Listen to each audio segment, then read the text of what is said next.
The disease of obesity is a very chronic and adaptive disease. I think people underestimate that, especially if they've not lived that. I am sure people who are going to be engaging with navigating obesity with Dr. D have felt that. I myself have felt that experience where obesity, you do a change in your diet and exercise and you may be successful in being able to get more than 10% off. I've had people do an amazing job and get substantial 20-30% off through diet and exercise.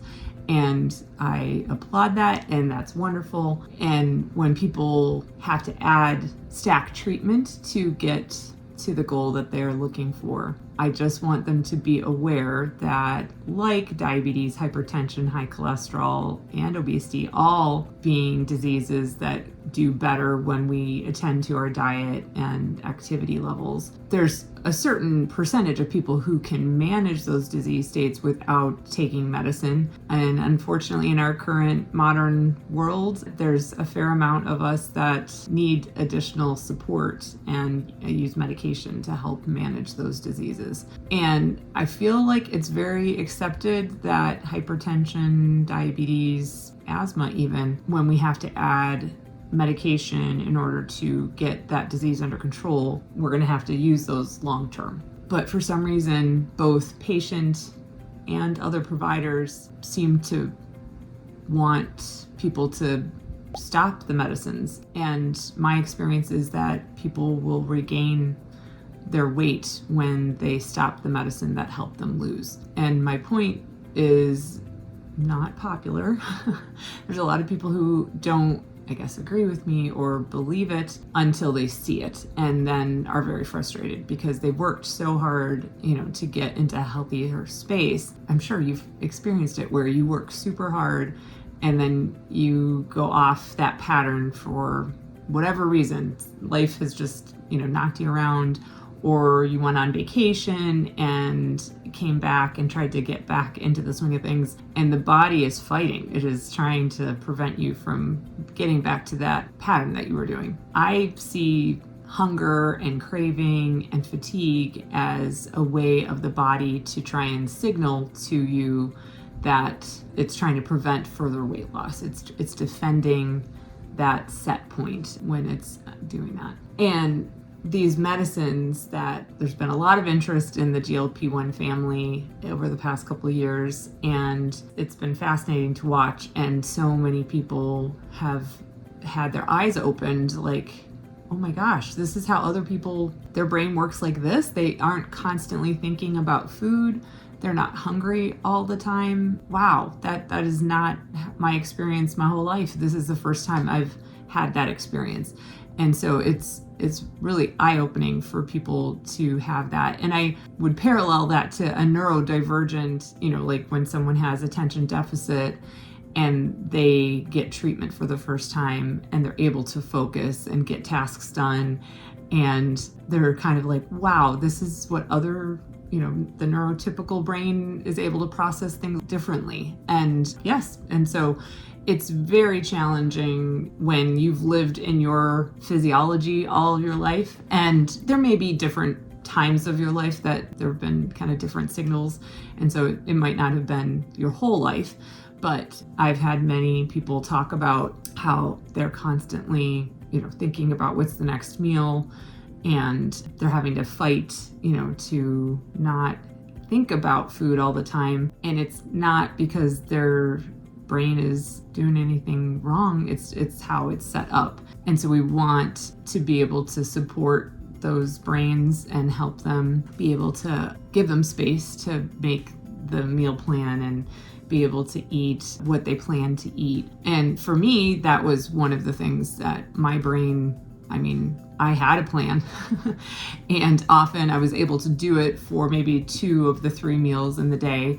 And then I would not have eaten enough for my physiology so that it kind of came crashing down by the end of the day. Dinner, I was overly hungry, and even though I planned to eat a certain way, my body had a different idea of what was going to happen. And so it's just been so life-changing for so many patients to experience that difference in how their physiology is working, to the point of sometimes I have to then argue with them about getting them to make sure they're meeting their nutritional needs, because it's kind of freeing, in some ways, and it's a little bit of a siren song when you've been fighting for so long and you're like, oh, I forgot to eat. I've had patients tell me, people talk about being too stressed to eat, and I've never been that person. And I would say that is something that has shifted for me since I had bariatric surgery.